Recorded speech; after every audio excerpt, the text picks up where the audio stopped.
جئنا إلى الدنيا كي ندعو إلى الله لننشر الخير في الكون الذي حارى ونرسل العطر من روض الهدى الزاهي ويشرق السلم أنوارا وأنوارا. ونعوذ بالله من شرور أنفسنا ومن سيئات أعمالنا من يهده الله فلا مضل له ومن يضلله فلا هادي له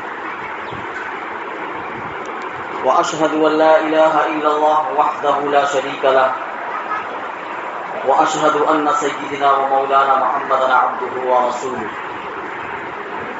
أما بعد، وأعوذ بالله من الشيطان الرجيم. بسم الله الرحمن الرحيم. قل هل يستوي الذين يعلمون والذين لا يعلمون إنما يتذكر أولو الألباب.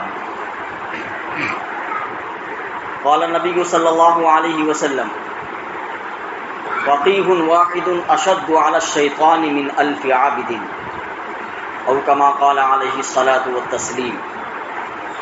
صدق الله المولانا العظيم وصدق رسوله النبي الكريم، ونحن على ذلك لمن الشاهدين والشاكرين، والحمد لله رب العالمین.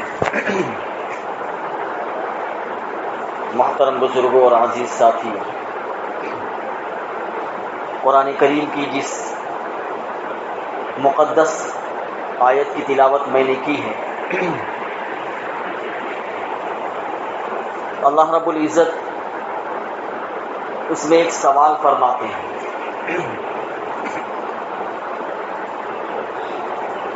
سوال یہ ہے: هل يستوي الذين يعلمون والذين لا يعلمون، کہ کیا علم رکھنے والے اور علم نہ رکھنے والے کیا دونوں برابر ہو سکتے ہیں؟ جاننے والا اور نہ جاننے والا برابر ہو سکتا ہے؟ ظاہر سی بات ہے، جواب اس کا یہی ہوگا کہ نہیں.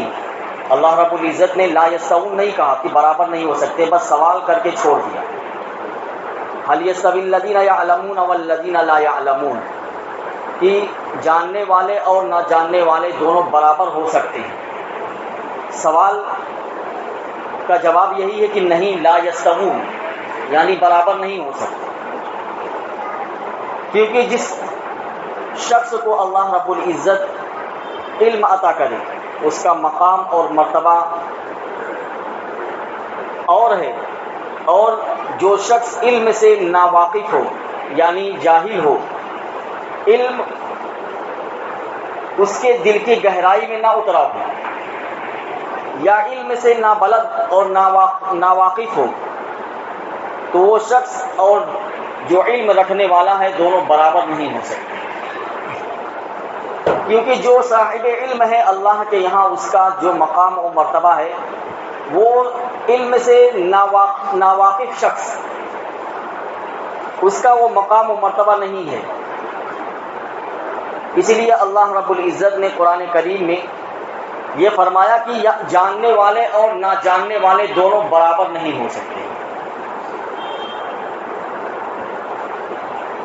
اس علم کی بنیاد پر اللہ رب العزت نے حضرت انسان کو یعنی آدم علیہ السلام کی اولاد کو فضیلت عطا کی. صرف علم ہی ایسی چیز ہے جس کی بنیاد پر اللہ رب العزت اپنے یہاں اس کو مقام و مرتبہ دیتا ہے جو ایک عابد اور ایک دیندار شخص جو بظاہر عبادت میں مشغول ہے لیکن علم سے ناواقف ہے، اس کا وہ مقام و مرتبہ نہیں ہے جو ایک علم والے کا ہے. اسی کو اللہ کے رسول صلی اللہ علیہ وسلم نے مثال کے ذریعے سے اور اپنی بات کے ذریعے سے یہ سمجھایا ہے. فقیہ واحد اشد علی الشیطان من 1000 عابد، کہ ایک فقیہ شخص، ایک علم والا شخص، ایک عالم شخص یہ عبادت گزار عابد پر ایسا شخص جو عابد ہے صرف اللہ کی بندگی کرتا ہے اور اس کے پاس علم نہیں ہے، صرف وہ عبادت ہی کرتا ہے، تو اس 1000 عابد پر ایک عالم کو فضیلت حاصل ہے.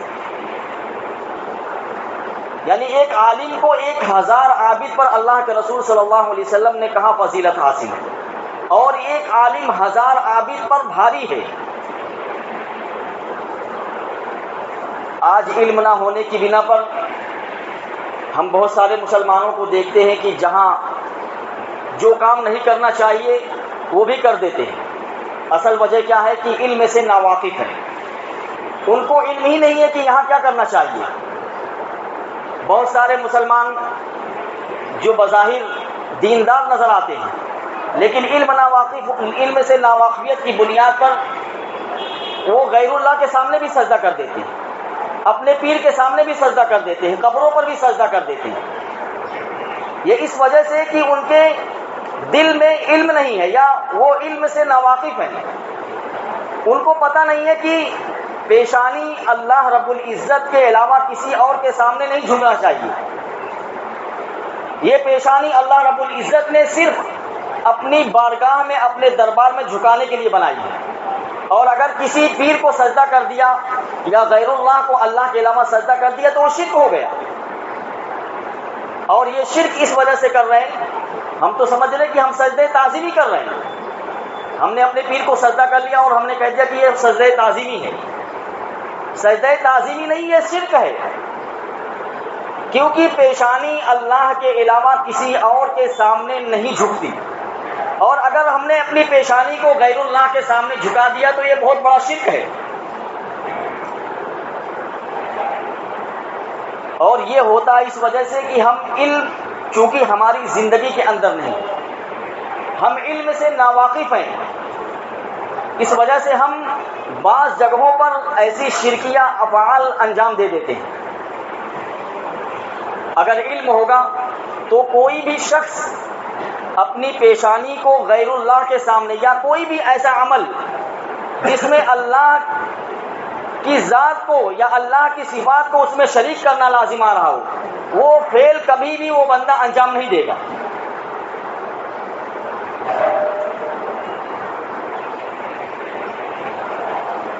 اللہ رب العزت نے انسان کو جو علم کے ذریعے سے فضیلت عطا کی ہے، قرآن کریم میں اللہ رب العزت نے سورہ بقرہ کے اندر فرمایا انی جاعل فی الارض خلیفہ. اللہ رب العزت نے فرشتوں سے کہا کہ میں دنیا میں اپنا ایک نائب، اپنا خلیفہ بنانا چاہتا ہوں. تم لوگوں کی اس میں کیا رائے ہے؟ فرشتوں نے کہا اتجعل فیہا من یفسد فیہا ویسفک الدماء، کہ آپ نے زمین پر ایسے انسان کو یا ایسی مخلوق کو بسانے کا ارادہ کیا ہے، ایسی مخلوق کو آپ دنیا میں بھیجنا چاہتے ہیں جو دنیا میں جا کر فساد مچائے گی، خون ریزی کرے گی، ایک دوسرے کا حق مارے گی. آپ دنیا میں ایسی مخلوق کو کیوں بسانا چاہتے ہیں؟ یا آپ اپنا نائب کیوں مقرر کرنا چاہتے ہیں دنیا میں؟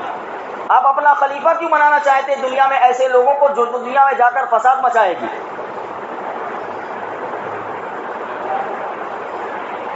دیکھیے اللہ رب العزت نے فرشتوں کو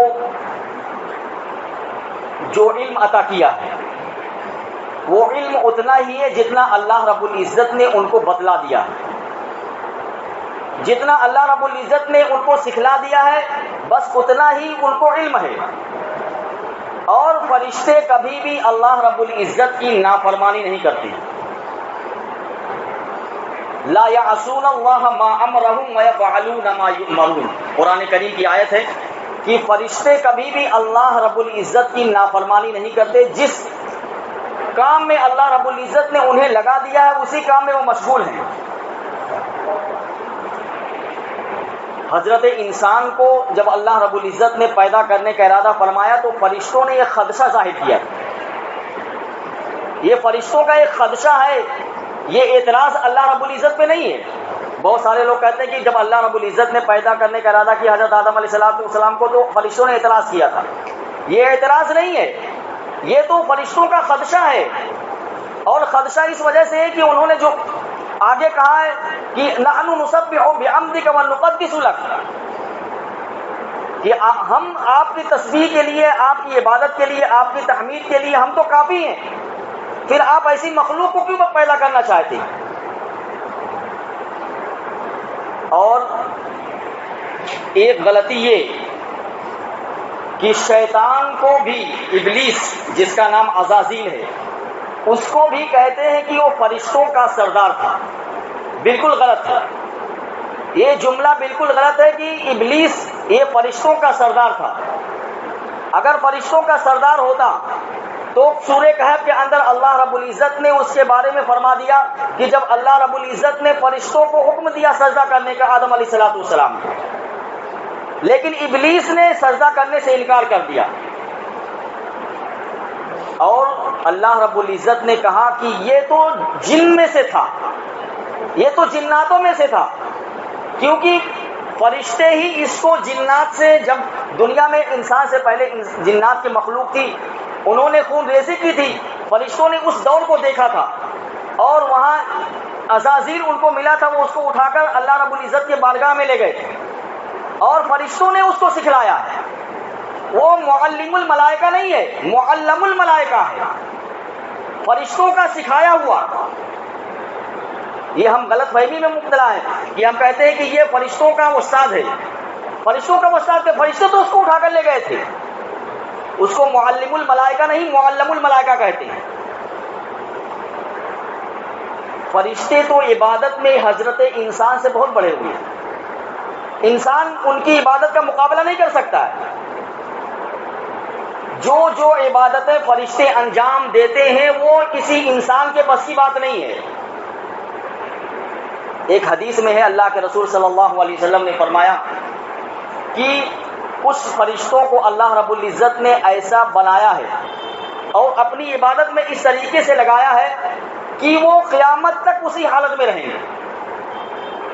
اللہ کے رسول نے فرمایا کہ کچھ فرشتے اللہ کے سامنے سجدہ ریز ہیں، اور وہ جب سے اللہ رب العزت نے ان کو بنایا ہے اسی وقت سے اللہ کے سامنے اپنے پیشانی کو انہوں نے جھکایا ہوا ہے، اور قیامت تک وہ اپنے سر کو نہیں اٹھا سکتے ہیں، اپنی پیشانی کو نہیں اٹھا سکتے، وہ سجدے ہی میں رہیں گے.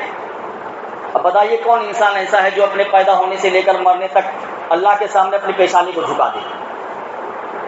ایسی عبادت کون کر سکتا ہے؟ جو کچھ فرشتے رکوع کے اندر ہیں تو وہ رکوع کے اندر ہی رہیں گے یہاں تک کہ اللہ کا دوسرا حکم ان کو نہ آ جائے. جب اللہ کا دوسرا حکم ہوگا تب اس وقت اپنے سر کو اٹھائیں گے. تو اتنی مقدار میں انہوں نے عبادت کی ہے کہ اس عبادت کو حضرت انسان نہیں پہنچ سکتا، اور جس کیفیت سے وہ عبادت کرتے ہیں اس کیفیت سے انسان عبادت نہیں کر سکتا.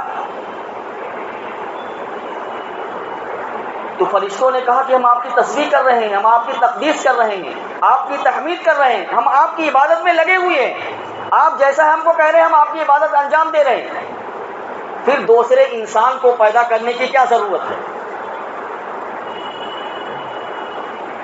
اب یہاں اللہ رب العزت نے حضرت آدم علیہ السلام کو پیدا کیا.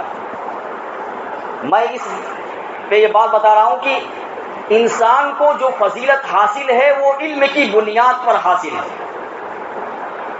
اللہ رب العزت نے حضرت آدم علیہ السلام کو بہت ساری اشیاء کا علم دے دیا، اور ان کے نام بھی ان کو بتا دیے، اور ان کے استعمال کا طریقہ بھی بتا دیا.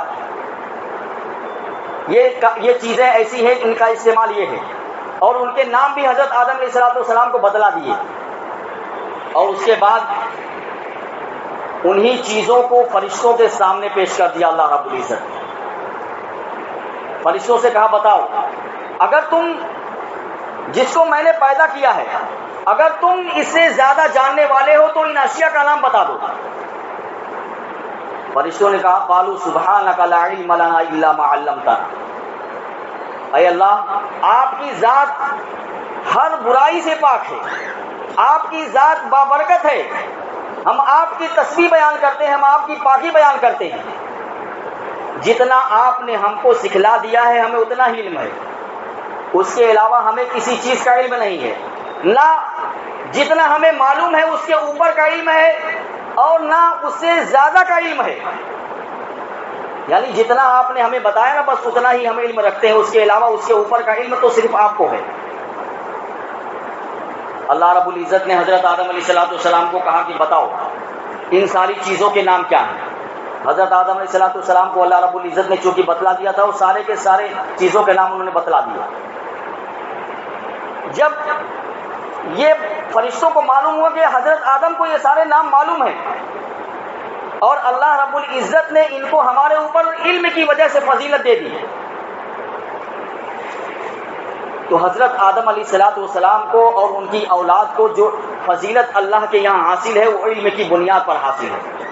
فرشتوں سے بھی جب ان چیزوں کا سوال کیا گیا تو فرشتے ان چیزوں کے نام نہیں بتا سکے، لیکن حضرت آدم علیہ السلام سے اللہ رب العزت نے جب سوال کیا تو ان کے استعمال کا طریقہ تک بتا دیا آپ نے. یہ دنیا میں جو چیزیں ہم استعمال کر رہے ہیں نا، یہ ساری کی ساری چیزیں اللہ رب العزت نے حضرت آدم علیہ السلام کو بتلا دی تھی کہ یہ چیزیں ہیں، ان کے نام ہے، ان کے استعمال کا طریقہ یہ ہے. تو اللہ رب العزت نے علم کے ذریعے سے فرشتوں پر حضرت آدم علیہ السلام کو فضیلت دی، اور یہی فضیلت اللہ کے یہاں اس بندے کو حاصل ہوگی جو علم والا ہوگا. اللہ کے یہاں جو بھی علم والا ہوگا اس کو وہ فضیلت حاصل ہوگی جو ایک ناواقف شخص کو حاصل نہیں ہے. اور جو علم سے ناواقف ہوتا ہے وہ ہر جگہ ٹھوکر ہی کھاتا ہے، اگرچہ وہ کتنا ہی بڑا عابد کیوں نہ ہو. وہ آپ اس کو دیکھ رہے ہو کہ 24 گھنٹہ وہ اللہ کی عبادت میں مشغول ہے، وہ دن بھر تسبیحات میں مشغول رہتا ہے، لیکن اگر اس کے پاس علم نہیں ہے تو کہیں نہ کہیں ٹھوکر کھا کر گر جائے گا، اور شیطان اس کو کہیں نہ کہیں گمراہ کر کے رکھ دے گا، کیونکہ اس کے پاس علم نہیں ہے. علم کی جو روشنی ہوتی ہے، علم کی روشنی اس کو گمراہی سے بچاتی ہے. اس علم کی روشنی اس کے دل کے اندر نہیں ہے تو وہ چاہے جتنا بڑا عابد کیوں نہ ہو وہ کہیں نہ کہیں ٹھوکر کھا کر گر جائے گا. حضرت تھانوی رحمۃ اللہ علیہ نے اپنی کتاب میں لکھا ہے کہ ایک بہت بڑے بزرگ تھے، یعنی عبادت کرنے میں بہت ان کا مقام تھا. وہ دن رات جو ہے تسبیح لے کر بیٹھے رہتے تھے مسجد میں، بلکہ یہ کہہ لیجئے کہ مسجد کا وہ اوڑھنا بچھونا تھا ان کا مسجد، اور وہ مسجد کے کھوٹے تھے مسجد سے بندھے رہتے تھے، اور مسجد کے علاوہ اپنی ضروریات کے لیے کبھی جانا ہوا تو گئے، پھر دوبارہ مسجد میں آ گئے. ہر وقت ان کا جو مسکن تھا، جو ان کا ٹھکانہ تھا، وہ مسجد ہی رہتی تھی. ایک دن جانتے ہیں کہ کچھ بچوں میں، جیسے کالج کے بچوں میں یا مدرسوں کے بچوں میں بھی کچھ طالب علم جو شریر ہوتے ہیں، بہت شریر ہوتے ہیں بچے.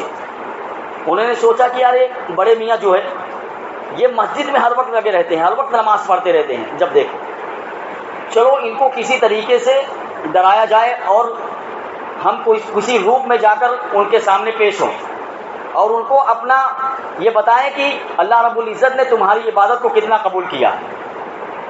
ان شریر بچوں کے ذہن میں بات آ گئی. رات میں چونکہ وہ اپنے گھر میں رہتے تھے تو رات میں جب وہ پہنچے اپنے گھر اور تہجد کا وقت ہوا، وہ شریر بچے لگے ہوئے تھے ان کے پیچھے. جب تہجد کا وقت ہوا تو ان کے گھر کے دروازے پر گئے اور دروازہ کھٹکھٹایا تو آواز آئی، کون؟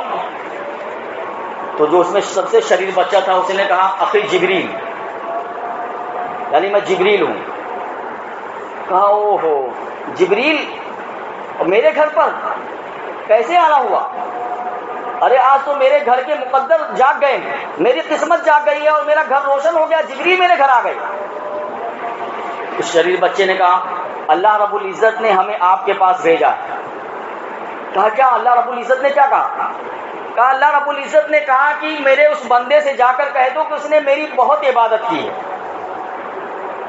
اور میں نے اس کی ساری عبادتوں کو قبول کر لیا، اب اس کو آگے نماز پڑھنے کی ضرورت ہی نہیں ہے. تمہاری پچھلی نمازیں اللہ نے قبول کر لی ہے، عبادتوں کو قبول کر لیا اور آگے کے لیے کہہ دیا ہے کہ سب معاف ہے، اب تم کو نماز پڑھنے کی اور عبادت کرنے کی کوئی ضرورت نہیں ہے. چونکہ وہ صرف عابد شخص تھے، بالکل دین سے اور علم سے ناواقف تھے. انہوں نے کہا ہے تو بہت بڑی خوش قسمتی ہے میرے لیے کہ اللہ رب العزت نے میری پچھلی عبادت کو قبول کر لیا اور آگے کے لیے مجھے پروانہ دے دیا کہ میں اب عبادت سے بالکل کنارہ کش ہو جاؤں. وہ کہہ کر جو ہے جب بچے چلے گئے اور انہوں نے سوچا کہ جبریل کا پیغام آ گیا, اللہ نے پیغام بھجوا دیا جبریل کے ذریعے سے, اپنا چل جا کر سو جاتا. تہجد پڑھنے جا رہے تھے میاں اور جا کر بستر پر لیٹ گئے. کچھ دنوں کے بعد اب وہ گھر میں ہی پڑے رہتے تھے, نہ تو نماز ہے اور نہ کوئی عبادت ہے نہ کوئی ذکر ہے, بس گھر میں ہی پڑے رہتے تھے بستر پر. ایک دن اتفاق سے وہ مسجد کے پاس آ گئے, نمازیوں نے پکڑ لیا ان کو, کہا بھائی یار تم تو بہت نمازی آدمی تھے, کہاں تھے, کہیں سفر میں گئے تھے کیا؟ اتنے دنوں سے آپ مسجد میں نہیں آ رہے, ہم دیکھ رہے تھے کہ آپ تو ہر وقت مسجد میں رہتے تھے اور ابھی ہم دیکھ رہے ہیں کچھ دنوں سے آپ غائب ہیں, کہیں سفر میں گئے تھے. اتفاق ایسا کہ وہ شریف جو بچے تھے اس محلے کے وہ بھی وہاں پہنچ گئے. تو ان بزرگ نے کہا کہ آؤ میں تم کو ایک راز کی بات بتاتا ہوں. جیسے جماعت والے کسی کو پکڑ لیں, بھائی تم اتنے دن سے غائب تھے, ابھی تو نماز پڑھنے آ رہے تھے, کہاں چلے گئے تھے, کہیں سفر تھا. تو ایسے نمازیوں نے پکڑ لیا ان کو. کہا بات یہ ہے کہ کچھ دن پہلے واقعہ ہے کہ میں تہجد کی نماز پڑھنے کے لیے جا رہا تھا.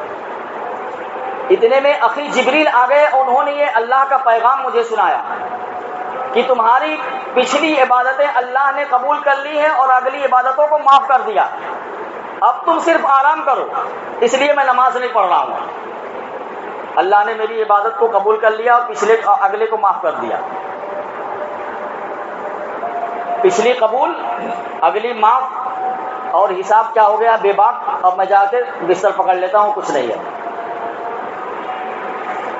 اس میں جو بچہ جو تھا نا جس نے شرارت کی تھی وہ خوب زور سے ہنسا ہو. تو لوگوں نے کہا کیوں ہنس رہا, تو اس بچے نے بتایا کہ میں نے بڑے میاں کے ساتھ ایسا ایسا کیا.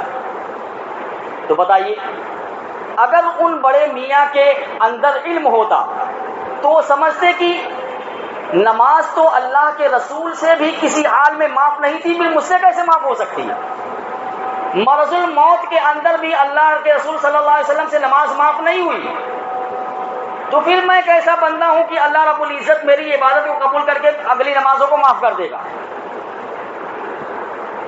یہی واقعہ پیران پیر شیخ عبد القادر جیلانی رحمۃ اللہ علیہ کے ساتھ پیش آیا, جن کو دنیا غوث اعظم کے نام سے جانتی ہے. عبادت میں مشغول تھے. ایک رات وہ تہجد کے اندر دیکھا کہ ایک روشنی ہو رہی ہے گھر کے اندر, بہت, ایک ایسی روشنی انہوں نے دیکھی نہیں. ایک روشنی پھیلی ہوئی ہے اور اس روشنی کے اندر سے ایک آواز آ رہی ہے. کہا شیخ, اللہ رب العزت نے تمہاری ساری عبادتوں کو قبول کر لیا ہے اور اللہ رب العزت یہ چاہتے ہیں کہ اب تم اپنی جسم کو اتنا زیادہ میری عبادت کے اندر مت تھکاؤ. اب تمہارے جسم کو آرام کرنے کا وقت ہے. تم نے بہت عبادتیں انجام دے لی, بہت ریاضتیں کر لی, بہت محنتیں کر لی, اپنے جسم کو اللہ رب العزت کی عبادت میں بہت تھکا دیا. اب تمہارے آرام کرنے کا وقت ہے. اللہ رب العزت نے تمہاری ساری عبادتوں کو قبول کر لیا. اور شیطان اس روشنی کے اندر سے آواز لگا رہا ہے. اللہ رب العزت نے شیطان کو قدرت دے رکھی ہے, کسی بھی شکل میں پیش آ سکتا ہے. عبد القادر جیلانی رحمۃ اللہ علیہ چونکہ صاحب علم تھے, انہوں نے جب یہ آواز سنی تو فوراً انہوں نے کہا کہ اعوذ باللہ من الشیطان الرجیم. جیسے ہی انہوں نے اعوذ باللہ من الشیطان الرجیم پڑھا, وہ جو روشنی کا جو دھواں تھا یا جو بھی روشنی وہاں ہو رہی تھی وہ ایک بارگی چھٹ گئی, ختم ہو گئی روشنی, اور اس میں سے شیطان ظاہر ہوا. شیطان نے کہا کہ شیخ آپ میرے حملے سے آج بچ گئے, آپ نے سمجھ لیا کہ میں شیطان ہوں اور آپ کے علم نے آج مجھ سے آپ کو بچا لیا. دیکھیے شیطان کا حملہ. شیطان کا ایک حملہ یہ تھا کہ اللہ رب العزت نے تمہاری ساری عبادتوں کو قبول کر لیا ہے، اب تم کو اپنے جسم کو تھکانے کی ضرورت نہیں ہے۔ جب شیخ نے اعوذ باللہ پڑھا اور شیطان کو پتہ چل گیا کہ شیخ کو یہ بات معلوم ہو گئی کہ میں شیطان ہوں، تو شیطان نے اس سے بڑا حملہ شیخ کے اوپر کر دیا۔ کیا حملہ تھا وہ حملہ یہ تھا کہ شیطان نے ان کے دل میں تکبر ڈالنا چاہا کہ تم اپنے علم کی وجہ سے مجھ سے بچ گئے۔ یہ حربہ شیطان کا بہت خطرناک ہے۔ جب پہلے حربے میں شیطان کامیاب نہ ہوا تو اس نے چالاکی سے دوسرا حربہ استعمال کیا شیخ کے اوپر اور کہا شیخ تم آج اپنے علم کی بنیاد پر مجھ سے بچ گئے، اگر تمہارے پاس علم نہیں ہوتا تو آج مجھ سے بچ نہیں سکتے تھے۔ شیخ سمجھ گئے کہ یہ شیطان تو مجھے یہ حربہ میرے اوپر استعمال کر رہا ہے، لگتا ہے یہ حربہ استعمال کر کے میری ساری محنت کو ضائع کرنا چاہتا ہے۔ شیخ نے کہا کہ نہیں، میرے علم نے مجھے نہیں بچایا بلکہ اللہ کے فضل اور اس کے کرم نے مجھ کو بچایا۔ یہ میرے علم کا کمال نہیں ہے، یہ تو اللہ رب العزت کے فضل کا کمال ہے کہ اس کے فضل کی وجہ سے آج میں بچ گیا۔ شیطان نے کہا شیخ میرا جو پہلا حربہ ہے نا، اس پہلے حربے سے سینکڑوں عابدوں کو میں نے تباہ کر دیا۔ پہلا حربہ کیا تھا؟ وہی کہ تمہاری ساری عبادتوں کو اللہ رب العزت نے قبول کر لیا ہے۔ کہا میرے پہلے حربے سے سینکڑوں عابد ڈھیر ہو جاتے ہیں، اور جب میرا پہلا حربہ تمہارے اوپر نہیں چلا تو میں نے دوسرا حربہ تمہارے اوپر استعمال کیا، لیکن اللہ رب العزت نے تم کو اس سے بھی بچا لیا مجھے۔ تو دیکھیے دوستو، علم کی بنیاد پر جب آدمی کے پاس علم ہوگا، علم کی روشنی اس کے اندر ہوگی تو کبھی بھی جہالت کے گڑھے کے اندر نہیں گرے گا، وہ کبھی بھی وہ شیطان کے بہکاوے کے اندر نہیں آئے گا۔ اگر شیطان اس کو ورگلانا بھی چاہے گا تو اپنے علم کی روشنی کی بنیاد پر وہ شیطان کے حربے سے بچ جائے گا۔ اس لیے اللہ کے رسول صلی اللہ علیہ وسلم نے فرمایا فقیہ واحد اشد علی الشیطان من الف عابد، کہ ایک فقیہ اور ایک دانا اور ایک عالم شخص 1000 عابدوں پر بھاری ہے، کیونکہ وہ جو عبادت کر رہا ہے نا وہ تو اپنی ذات کے لیے کر رہا ہے بھائی، اس کی عبادت سے تو صرف اس کی ذات کو فائدہ پہنچنے والا، اس کی بھی فضیلت ہے، اس کی فضیلت سے انکار نہیں ہے، عابد کی فضیلت سے کسی کو بھی انکار نہیں ہو سکتا ہے، لیکن اس کی جو فضیلت ہے وہ صرف اس کی ذات کی حد تک محدود ہے۔ وہ چاہتا ہے کہ میں اللہ کی بارگاہ میں مقبول ہو جاؤں، میری نمازیں قبول ہو جائیں اور میں اللہ کے عذاب کے پکڑ سے بچ جاؤں اور اللہ رب العزت کو راضی کر لوں، یہ اس کا مقصد ہے۔ یہ اس کی فضیلت اپنی جگہ ہے، اس کی فضیلت سے انکار نہیں ہے، لیکن جو ایک عالم اور جو ایک دانا شخص ہوتا ہے اس کی فضیلت اس عابد پر بھی بہت زیادہ ہے، کیونکہ وہ عالم اور دانا شخص صرف اپنی ذات کو ہی نہیں بچائے گا بلکہ اپنی ذات کے علاوہ دوسروں کی ذات کو بھی بچائے گا۔ کتنے لوگ اگر گمراہی کے گڑھے میں گریں گے تو اس علم کی بنیاد پر اس کو گمراہی کے گڑھے سے نکال کر وہ اللہ کے راستے کی طرف لائے گا، صحیح راستے کی طرف اس کو ڈالے گا، لیکن اگر نرا جاہل ہوگا تو پھر وہ اپنی عبادت پر ہی نازا ہوگا اور اس کو دوسرے کی فکر نہیں ہوگی، کیونکہ خود اس کے اندر علم نہیں ہے۔ جب علم نہیں ہے تو دوسروں کو جہنم کے گڑھے سے یا گمراہی کی طرف جانے سے کیسے بچائے گا؟ اس لیے ایک شیطان کو جو علم والے سے تکلیف ہوتی ہے اتنا جاہلوں سے تکلیف نہیں ہوتی ہے۔ اس لیے اس شیخ سے یعنی شیخ عبد القادر جیلانی رحمۃ اللہ علیہ سے اس نے کہا کہ میرے پہلے حربے سے میں نے سینکڑوں عابدوں کو گمراہ کر دیا، لیکن چونکہ تمہارے پاس علم تھا اور اس علم کی بنیاد پر تم مجھے پہچان گئے کہ میں شیطان ہوں، میں کوئی اللہ کی طرف سے فرشتہ بھیجا ہوا فرشتہ نہیں ہوں۔ شیخ نے کہا کہ جب شیطان نے پہلا جملہ کہا کہ تمہاری ساری نمازیں معاف ہیں تو میرے دل میں پہلے خیال یہی آیا کہ اللہ کے رسول ان سے تو ساری زندگی کبھی نماز معاف نہیں ہوئی اور میں تو ان کے غلاموں کا ایک ادنا سا غلام ہوں، مجھ سے نمازیں کیسے معاف ہو سکتی ہیں؟ اللہ کے رسول صلی اللہ علیہ وسلم مرض الموت کے اندر ہیں، بیماری کی شدت بہت ہے اور ایسی بیماری ہے کہ آپ زمین پر پیر مبارک کو رکھ نہیں سکتے ہیں، اگر پیر رکھ رہے ہیں تو پیر کے اندر کپ کپی تاری ہے پیر زمین پر صحیح طریقے سے ٹک نہیں رہے، لیکن پھر بھی آپ دو صحابی کے سہارے سے دونوں کے کندھے پر ہاتھ رکھ کر مسجد کی طرف تشریف لاتے ہیں اور ابو بکر صدیق رضی اللہ تعالیٰ عنہ کی امامت میں جو ہے آپ نماز ادا کرتے ہیں اور کہتے ہیں اپنے صحابہ سے کہ مجھے اس صف میں بٹھا دو۔ بتائیے اس حالت میں بھی اگر نماز معاف نہیں ہے تو شیطان کہہ رہا ہے کہ اللہ رب العزت نے تمہاری ساری عبادت قبول کر لی تو مجھ سے کیسے معاف ہو سکتی ہے؟